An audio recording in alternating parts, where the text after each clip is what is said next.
మనం ఒక అద్భుతమైన స్మార్ట్ ఫోన్ని చూస్తే దీన్ని ఎవరో ఒక ఇంజనీర్ డిజైన్ చేశారు అని నమ్ముతాం. కానీ అంతకంటే కోట్లాది రెట్లు కాంప్లెక్స్గా ఉన్న మన మెదడుని, ఈ అనంత విశ్వాన్ని చూసి మాత్రం ఇదంతా యాక్సిడెంట్గా జరిగింది అని ఎలా అనగలం? ఒక చిన్న పరికరం వెనుక బుద్ధి ఉందని ఒప్పుకునే మనం ఈ మహాసృష్టి వెనుక ఉన్న మేధస్సును ఎందుకు ప్రశ్నిస్తాం? ఈ లోకంలో ఒక ప్రశ్న ప్రతి మనిషిని ఎప్పుడో ఒకసారి కుదిపేస్తుంది. దేవుడు నిజంగా ఉంటే ఇన్ని కష్టాలు ఎందుకు? మన ప్రార్థనలు ఎందుకు పనిచేయవు? ఆపద వచ్చినప్పుడు దేవుడు ఎందుకు కాపాడడు? ఇవి కొత్త ప్రశ్నలు కావు, శతాబ్దాలుగా మనిషి మనసును వెంటాడుతున్న సందేహాలు. మనం దేవుడిని ఆకాశంలో ఎక్కడో కూర్చున్న ఒక మనిషిలా ఊహించుకుంటున్నామా? లేక ఈ విశ్వాన్ని నడిపించే నియమాలే దేవుడని ఎప్పుడైనా ఆలోచించామా? అగ్ని కాలుస్తుంది, సముద్రం అలలు ఎగరేస్తుంది, వైరస్ వ్యాపిస్తుంది. ఇవన్నీ దేవుడి కోపమా? లేక మనం అర్థం చేసుకోలేని ప్రకృతి ధర్మమా? చాలామంది అడుగుతుంటారు, దేవుడుంటే కరోనా ఎందుకొచ్చింది? సునామీలు ఎందుకు వస్తాయి? ఆయన ఎందుకు కాపాడడు అని. కాని ఇక్కడ ఒక విషయం స్పష్టంగా అర్థం చేసుకోవాలి. దేవుడు అంటే మన కోరికలు తీర్చే ఒక మాయావి కాదు. దేవుడు అంటే ఈ విశ్వాన్ని నడిపించే ఒక కాస్మిక్ లా, ఒక శాశ్వతమైన నియమం.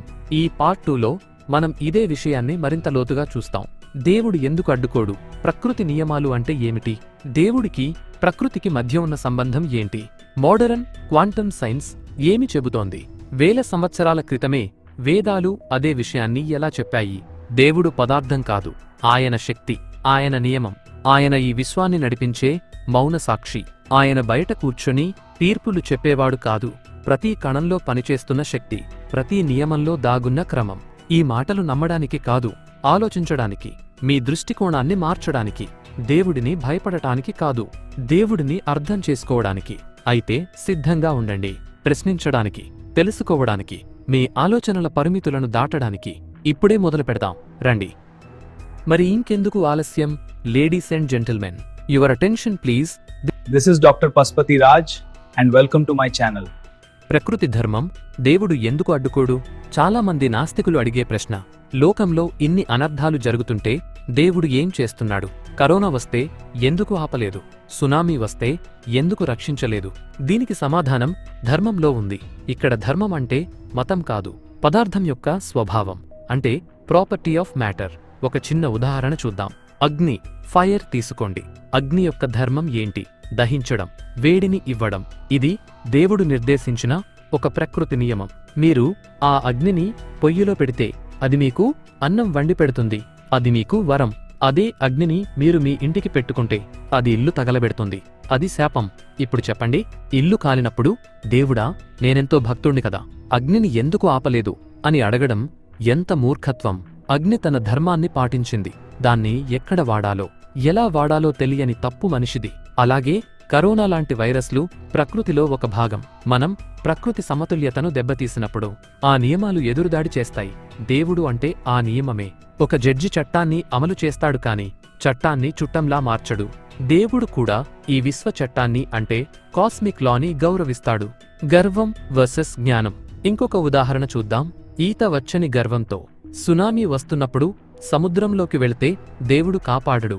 ఎందుకంటే సముద్రం యొక్క ధర్మం అలలు ఎగిసిపడటం. అది ఒక శక్తి ప్రవాహం. మీరు ఆ శక్తిని గౌరవించి ఒడ్డున ఉంటే సురక్షితం, ఎదురు వెళ్తే వినాశనం. దేవుడు ఉంటే నన్ను కాపాడాలి అని కోరుకోవడం అంటే మీకోసం ప్రకృతి నియమాన్ని మార్చమని అడగడమే. ఒక చిన్న మనిషి కోసం ఈ అనంత విశ్వ నియమాన్ని దేవుడు ఎందుకు మారుస్తాడు? ఆ నియమమే దేవుడైనప్పుడు నియమాన్ని ఉల్లంఘించడం అంటే దేవుడిని ధిక్కరించడమే. మనుస్మృతి శ్లోకంలో ధర్మో రక్షతి రక్షితః అంటే నీవు ధర్మాన్ని, ప్రకృతి నియమాలను రక్షిస్తే ఆ ధర్మమే నిన్ను రక్షిస్తుంది. తైత్తిరీయోపనిషత్తు శ్లోకంలో భీషాస్మాద్వాతః పవతే భీషోదేతి సూర్యః అంటే ఆ పరమాత్మ నియమం భయంతోనే గాలివీస్తోంది. సూర్యుడు ఉదయిస్తున్నాడు. విశ్వంలో ప్రతీదీ ఒక ఖచ్చితమైన పద్ధతిలో జరుగుతోంది. భూమి తన చుట్టూ తాను తిరిగే వేగంలో ఒక మిల్లీసెకండ్ తేడా వచ్చినా సర్వనాశనం అయిపోతుంది. సైన్స్లో దీనిని ఫైన్ ట్యూన్డ్ యూనివర్స్ అంటారు. ఉదాహరణ, ఒక ట్రాఫిక్ సిగ్నల్ దగ్గర రూల్స్ లేకపోతే యాక్సిడెంట్స్ జరుగుతాయి. అలాగే ప్రకృతికి కొన్ని రూల్స్ ఉన్నాయి. దేవుడు ఎందుకు ఆపలేదు అంటే రూల్స్ అనేవి అందరికీ సమానం. ఒక చిన్న మనిషి భక్తి కోసం దేవుడు గ్రావిటీ నియమాన్ని మార్చడు. ఆ నియమమే ఆయన. క్వాంటమ్ ఫిజిక్స్ మరియు అద్వైతం, ది అబ్జర్వర్ ఎఫెక్ట్. మోడరన్ సైన్స్లో క్వాంటమ్ ఎంటాంగిల్మెంట్ అని ఒక థియరీ ఉంది. దీని ప్రకారం ఈ విశ్వంలో ఒక అణువులో మార్పు వస్తే దానికి కొన్ని కోట్ల మైళ్ల దూరంలో ఉన్న ఇంకో అణువులో కూడా మార్పు వస్తుంది. అంటే ఈ విశ్వమంతా ఒక అదృశ్య శక్తితో పెనవేసుకొని ఉంది. మన వేదాలు దీనినే బ్రహ్మం అన్నాయి. బ్రహ్మ అంటే ఏదో ఒక రూపం కాదు, బృహత్ అంటే అనంతంగా వ్యాపించి ఉన్నది అని అర్థం. క్వాంటమ్ ఫిజిక్స్ ఏం చెబుతుందంటే ఒక వస్తువును మనం చూసే వరకు అది ఒక వేవ్, శక్తి తరంగంలాగా ఉంటుంది. మనం చూడగానే అది ఒక పార్టికల్ పదార్థంగా మారుతుంది. దీన్నే అబ్జర్వర్ ఎఫెక్ట్ అంటారు. అంటే ఈ విశ్వం మనుగడలో ఉండటానికి ఒక చూసేవాడు, అబ్జర్వర్ ఉండాలి. ఆ అల్టిమేట్ అబ్జర్వర్ పేరే పరమాత్మ. ఆయన సాక్షిగా మాత్రమే ఈ ప్రకృతి పనిచేస్తోంది. అందుకే శంకరాచార్యుల వారు బ్రహ్మసత్యం జగన్మిథ్య అన్నారు. అంటే ఈ పదార్థమంతా మాయ, దీని వెనుక ఉన్న శక్తే సత్యం. ఈ రోజు సైన్స్ కూడా అదే చెబుతోంది. పదార్థం అనేది ఏమీ లేదు, అదంతా ప్రోగ్రామ్ చేయబడిన శక్తి మాత్రమే. యద్భావం తద్భవతి. అంటే నీ భావం, ఆలోచన ఎలా ఉంటే నీకు జగత్తు అలానే కనిపిస్తుంది. క్వాంటమ్ ఫిజిక్స్లో డబుల్ స్లిట్ ఎక్స్పెరిమెంట్ అని ఒకటి ఉంది. ఇందులో ఒక కణాన్ని, పార్టికల్, మనం గమనిస్తున్నప్పుడు అది ఒకలా, గమనించున్నప్పుడు అది ఒక శక్తి తరంగంలా, అంటే వేవ్ లాగా ప్రవర్తిస్తుంది. అంటే చూసేవాడు ఉంటేనే పదార్థం మేనిఫెస్ట్ అవుతుంది. ఉదాహరణ, చీకట్లో ఒక తాడును చూసి పాము అని భయపడితే మీ మెదడుకి అది పామే. కానీ జ్ఞానం అనే వెలుగుతో చూస్తే అది తాడు, రియాలిటీ. అంటే ఈ సృష్టి అంతా మన స్పృహ, కాన్షియస్నెస్ మీద ఆధారపడి ఉంది. దేవుడు అనే పదం ఒక మనిషిని సూచిస్తుందా? చాలామంది నాస్తికులు దేవుడు అనే పదాన్ని ఒక పురుషుడు లేదా ఒక స్త్రీలా ఊహించి దానిని వెక్కిరిస్తారు. దేవుడిని గడ్డం ఉన్న మనిషిలా లేదా ఆకాశంలో కూర్చున్న వ్యక్తిలా చూపిస్తే అది నిజంగానే ప్రశ్నించదగిన ఆలోచనగా మారుతుంది. కాని అసలు సమస్య అక్కడే మొదలవుతుంది. దేవుడు అనే పదాన్ని మనం తప్పుగా అర్థం చేసుకుంటున్నాం. నిజానికి దేవుడు అనే పదానికి మూలం సంస్కృత ధాతువైన దివ్. దివ్ అంటే ప్రకాశించేది, వెలుగు ఇచ్చేది, శక్తిగా విస్తరించేది అనే అర్థం. అంటే దేవుడు అంటే ఒక ఆకారం కాదు, ఒక వ్యక్తి కాదు, ఒక లింగం కాదు. దేవుడు అంటే వెలుగు, దేవుడు అంటే శక్తి.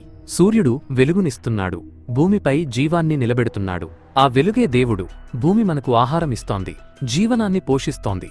ఆ శక్తే దేవుడు. తల్లి ఒక కొత్త ప్రాణానికి జన్మనిస్తోంది, సృష్టి జరుగుతోంది. ఆ సృజనాత్మక శక్తే దేవుడు. ఇక్కడ పురుషుడు, స్త్రీ అనే లింగభేదానికి అసలు చోటే లేదు. ఎక్కడైతే సృష్టి జరుగుతుందో, ఎక్కడైతే జీవాన్ని నిలబెట్టే శక్తి పనిచేస్తుందో అక్కడే దేవుడు ఉన్నాడు అని అర్థం. అందుకే దేవుడిని ఒక వ్యక్తిగా చూడడం మానేయాలి. మీరు కావాలంటే దేవుడు అనే పదాన్ని పక్కన పెట్టండి, దాని స్థానంలో శక్తి అని ఉపయోగించండి. అప్పుడు వాదన అక్కడితో ముగుస్తుంది.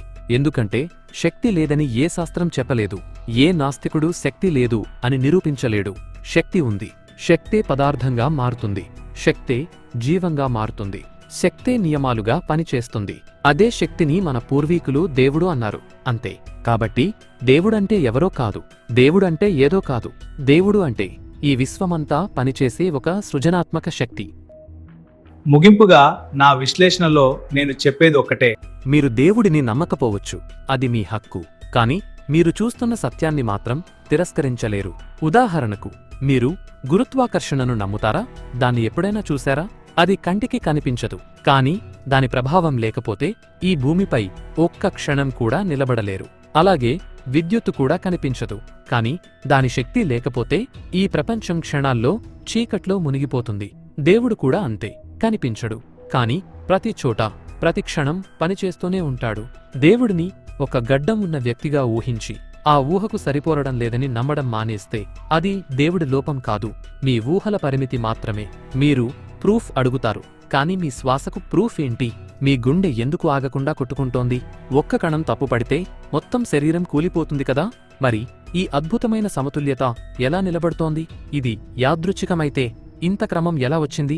ఇది కేవలం ఒక యాక్సిడెంట్ అయితే ఇంత ఇంటెలిజెన్స్ ఎలా పుట్టింది? దారిలో పడి ఉన్న ఒక స్మార్ట్ ఫోన్ను చూసి అది కొన్ని కోట్ల సంవత్సరాల క్రితం గాలి, నీరు మట్టి కలిసి దానంతట అదే తయారైందని చెబితే మీరు నమ్ముతారా? ఖచ్చితంగా నమ్మరు. ఒక చిన్న ఫోన్కే ఒక ఇంజనీర్, ఒక డిజైనర్ ఉండాలని నమ్మే మీరు, కోట్ల కొద్దీ నరాల వ్యవస్థ ఉన్న మెదడు, నిరంతరం రక్తాన్ని పంప్ చేసే గుండె, సూర్యుడి చుట్టూ ఖచ్చితమైన వేగంతో తిరిగే భూమి, ఇవన్నీ ఒక యాక్సిడెంట్ అని ఎలా అంటారు? నాస్తికత్వం అంటే ప్రశ్నించడం. అది తప్పు కాదు. కానీ ప్రశ్నించడమే కాదు, సమాధానాన్ని చూడగల సామర్థ్యం కూడా ఉండాలి. మీరు దేవుడిని తిరస్కరించినా మీ జీవితం మాత్రం ఆయన నియమాల మీదే నడుస్తోంది. ఆకలి వేస్తే భోజనం చేయడం, అగ్నిలో చేయి పెడితే కాలడం, ఇవన్నీ నియమాలే. మీరు గ్రావిటీని నమ్మను అని మేడ మీద నుంచి దూకితే దేవుడు వచ్చి కాపాడడు. ఆ గ్రావిటీ అనే నియమమే మిమ్మల్ని శిక్షిస్తుంది. ఆ నియమాలే దేవుడు. దేవుడు మీ కోరికలు తీర్చే మాయావి కాదు, మీకు నచ్చేలా మారే వ్యక్తి అంతకంటే కాదు. దేవుడు మీకు నచ్చినా నచ్చకపోయినా పనిచేసే సత్యం. మీరు నమ్మినా నమ్మకపోయినా సూర్యుడు ఉదయిస్తాడు, గురుత్వాకర్షణ పనిచేస్తుంది, కాలం ముందుకు సాగుతుంది. అంటే దేవుడికి మీ నమ్మకం అవసరం లేదు, కానీ మీకు ఆయనను అర్థం చేసుకోవడం అవసరం. చివరగా ఒక్కటే ప్రశ్న: ఈ అద్భుతమైన క్రమాన్ని ఏమీ లేదు అని నిజంగా చెప్పగలరా? ఏమీ లేకుండా ఏదీ పుట్టదు. అక్కడే నాస్తికత్వం ముగుస్తుంది, సత్యం మొదలవుతుంది. సూర్యుడిని చూసి కళ్ళు మూసుకుంటే చీకటి మీకే కాని లోకానికి కాదు. ఇదే ఈ పార్ట్ 2 యొక్క సారాంశం. నా తర్వాత భాగంలో మతాల మధ్య ఉండే గందరగోళం, శూన్యం నుండి సృష్టి ఎలా పుట్టింది, క్వాంటమ్ వాక్యూమ్, జీవ పరిణామం, ద థియరీ ఆఫ్ ఎవల్యూషన్ మరియు దశావతారాలు గురించి తెలుసుకుందాం. విత్ సైంటిఫిక్ ప్రూఫ్స్ మరియు నాస్తికుల వాదనలకు వెన్నులో వణుకు పుట్టించే ఇంకొక అద్భుతమైన వీడియోతో మీ ముందుకు వస్తాను. మీకు నా వీడియో అండ్ నా ఎక్స్ప్లెనేషన్ నచ్చినట్లయితే please like and share. Regular గా నా వీడియో అప్డేట్స్ కావాలనుకుంటే మాత్రం తప్పకుండా మన ఛానల్ ని సబ్స్క్రైబ్ చేసుకోవడం మాత్రం మర్చిపోకండి. ఈ టాపిక్ మీద మీ అభిప్రాయాలను కింద కామెంట్స్ రూపంలో షేర్ చేసుకోండి. మీకు నా వీడియో అండ్ నా ఎక్స్ప్లెనేషన్ నచ్చినట్లయితే ప్లీజ్ లైక్ అండ్ షేర్. రెగ్యులర్గా నా వీడియో అప్డేట్స్ కావాలనుకుంటే మాత్రం తప్పకుండా నా యూట్యూబ్ ఛానల్ని సబ్స్క్రైబ్ చేసుకోవడం మాత్రం మర్చిపోకండి. అలాగే పక్కన కనిపిస్తున్న గంట సింబల్ని నొక్కినట్లయితే నేను ఎప్పుడు నా కొత్త వీడియోని అప్లోడ్ చేసినా అది మీకు నోటిఫికేషన్ రూపంలో మీ మొబైల్కి వస్తుంది. Thanks for watching and thank you all.